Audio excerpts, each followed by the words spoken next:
permission slip was crumpled in my hand, edges bent from the way my son, Caleb, had clutched it all morning.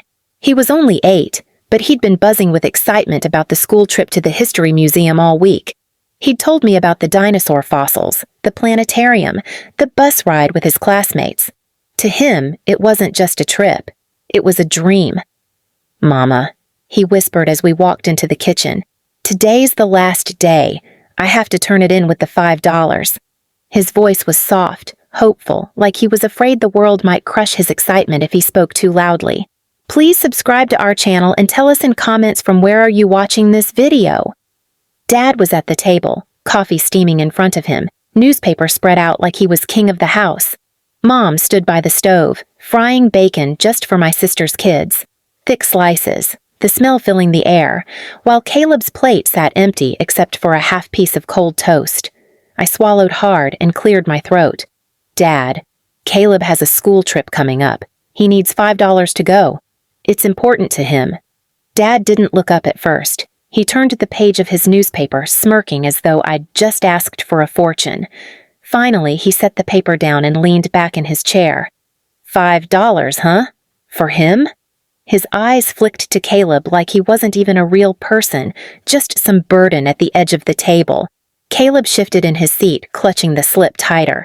"It's just the museum, Grandpa. Everyone's going." Dad reached forward suddenly, ripping the paper right out of Caleb's small hands. The sound of tearing filled the room as he crumpled it into a ball. Caleb gasped, his eyes wide, lips trembling as if the air had been stolen from him. "Your sister's kid deserves memories, not him," Dad barked, tossing the slip into the trash can with a cruel flick of his wrist.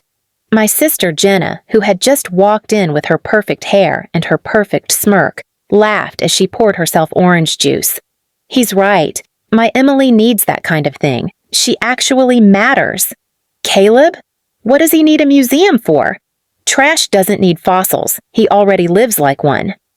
The twins at her feet burst into giggles, repeating her words like a chorus. "Trash doesn't need fossils. Trash doesn't need fossils." Caleb's eyes brimmed with tears as he whispered, But it was only $5. His little voice cracked, and I thought my heart would shatter into pieces right there. Mom finally turned, spatula in hand, her face hard as stone. "Stop begging, both of you. You embarrass this family every time you open your mouths. Be grateful you've got a roof at all." I froze in place, fury burning in my chest. My son had asked for so little. $5, a single bill in a house where Jenna's kids got brand new tablets for Christmas. $5, but it was too much for them to spare.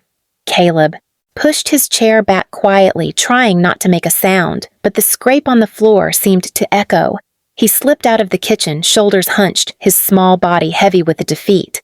I followed, my own hands trembling, not from fear this time, but from rage I could barely contain.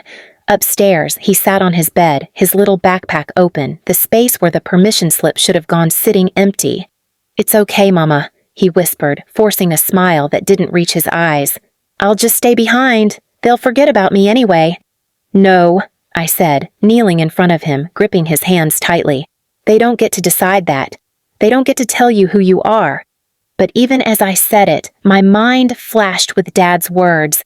"Your sister's child deserves memories, not him." The cruelty of it sank deeper with every heartbeat. It wasn't about money. It was about erasing us. And in that moment, something hardened inside me. I wasn't going to beg again. Not for scraps, not for crumbs, not even for $5. If they wanted to tear down my son's chance at memories, then I'd give them a memory they'd never forget. One that would haunt them every time they dared to look me in the eye. And that night, as Caleb drifted off to sleep, clutching his empty backpack, I stared at the ceiling with fire in my veins. For the first time, I didn't feel powerless. I felt dangerous. The house never spoke of the ripped permission slip again. For them, it was nothing more than another morning, another insult. For me, it was a wound that refused to close. But for Caleb, it was everything. That night, I found him sitting on the floor of his room, his crayons scattered around him. He was drawing his classmates lined up outside a school bus, their faces round and happy, and in the corner he had drawn himself, alone, sitting under a gray cloud. My chest tightened. "Why didn't you draw yourself on the bus?" I asked gently. He shrugged, eyes fixed on the paper. "Because Grandpa said I don't deserve memories." His little voice cracked. "Maybe he's right." I gathered him into my arms so tightly he could barely breathe. "No, he's not right. He's never been right. You deserve more than all of them combined." He leaned against me, quiet, but his silence was heavier than tears. Downstairs, laughter rattled through the walls. Jenna's kids were playing on their brand new Nintendo while Mom bragged to a neighbor on the phone about buying Emily new ballet shoes. Dad's booming voice carried into every room as he bragged about being a father who gives his family the best. The hypocrisy clung to me like smoke. I knew then, they didn't just want Caleb small, they wanted me small. Begging, crawling, always at their mercy. And they thought if they humiliated him enough, it would break me too. But humiliation is a dangerous tool. It cuts deep, but it also sharpens. The next few days, I watched, carefully. I saw how Dad's chest puffed when neighbors stopped by, how his voice softened as he boasted about Jenna's children.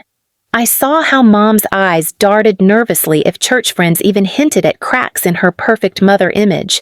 And I saw Jenna's obsession with appearances, the way she posed her kids for photos, bragging about every recital, every toy, every little achievement. It hit me like lightning. Their pride wasn't in themselves.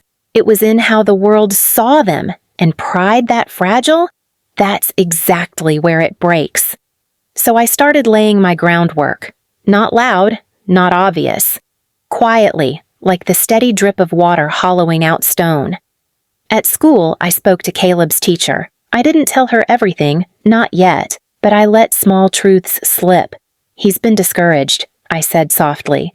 "Sometimes he feels like he doesn't belong." Her eyes softened with concern. "No child should feel that way," she murmured.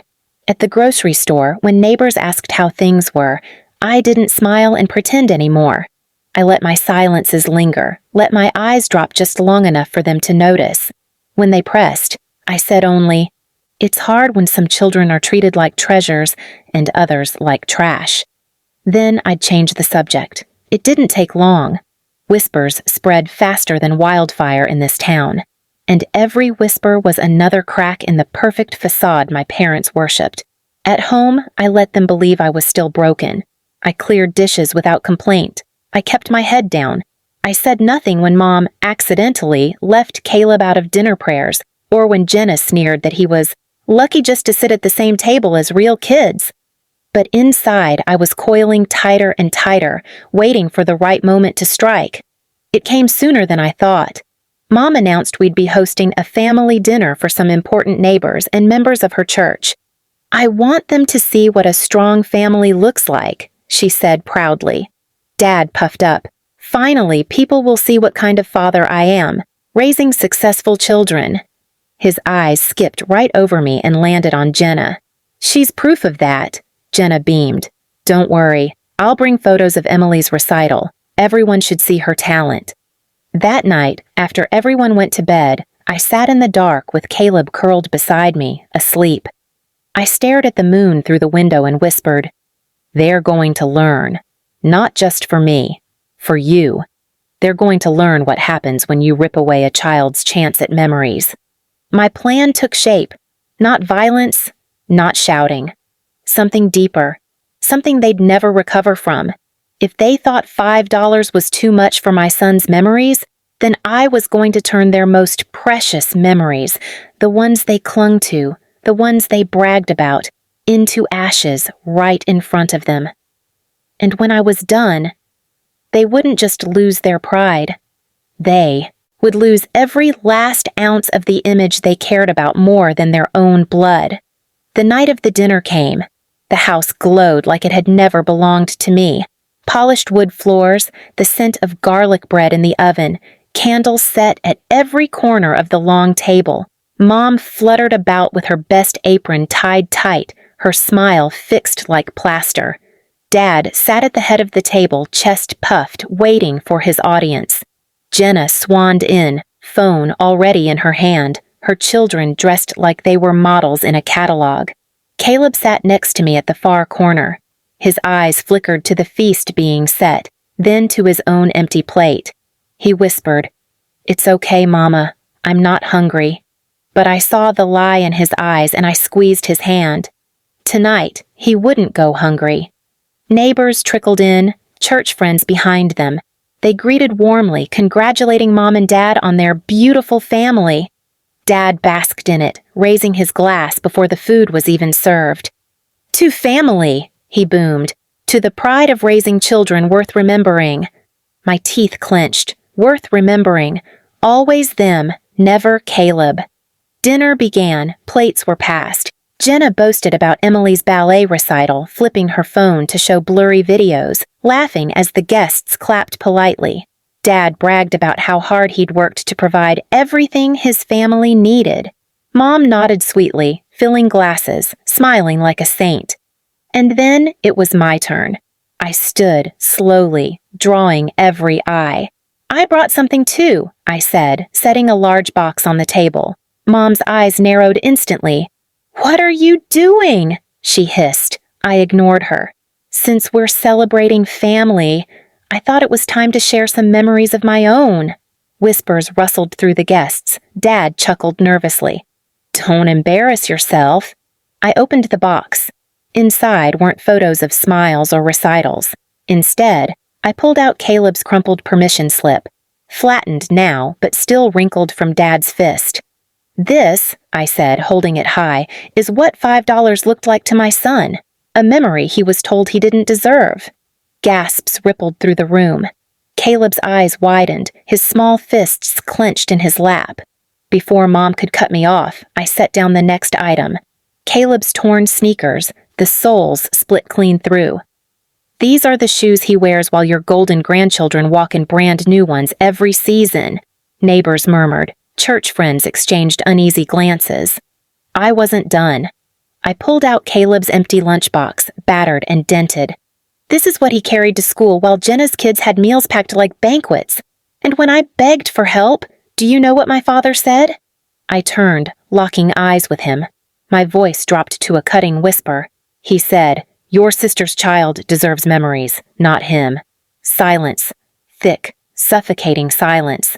Dad slammed his fist down, his face blotchy red. "Lies! She twists everything!"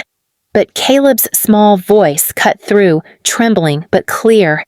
"He said it, Mama. He ripped the paper. He threw it in the trash." Every head turned. The truth from a child's lips weighed heavier than any denial. Jenna shot up, her voice shrill. "She's jealous. She's always been jealous of me." But I was ready. I pulled out the last thing in the box, a photo album. Not theirs, mine. Pages of pictures I'd taken in secret over the years.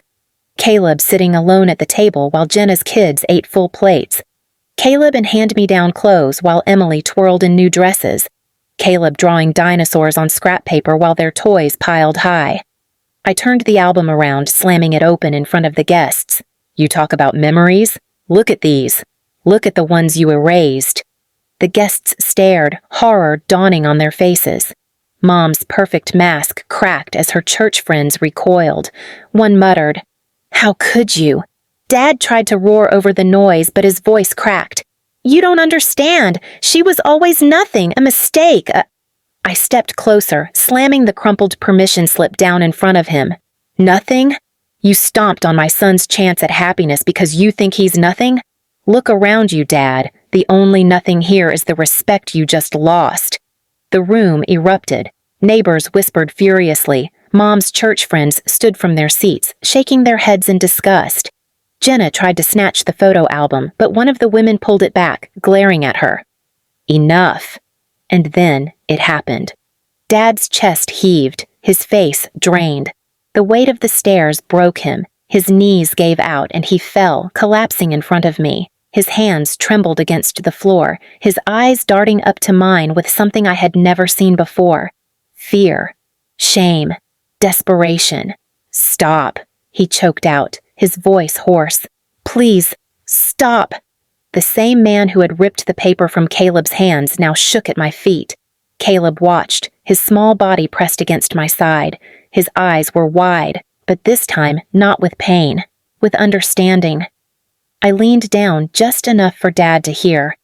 "You said my son didn't deserve memories, but now the only memory anyone here will carry of you is this." And then I turned.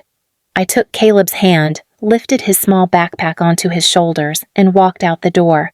Behind us, the house buzzed with whispers, gasps, and the broken sobs of the family that had tried to erase us. For the first time in years, the night air felt light. Caleb squeezed my hand and whispered, "Mama, this feels like a memory I'll never forget." And I knew. We had finally made one of our own. Please subscribe to our channel and tell us in comments from where are you watching this video.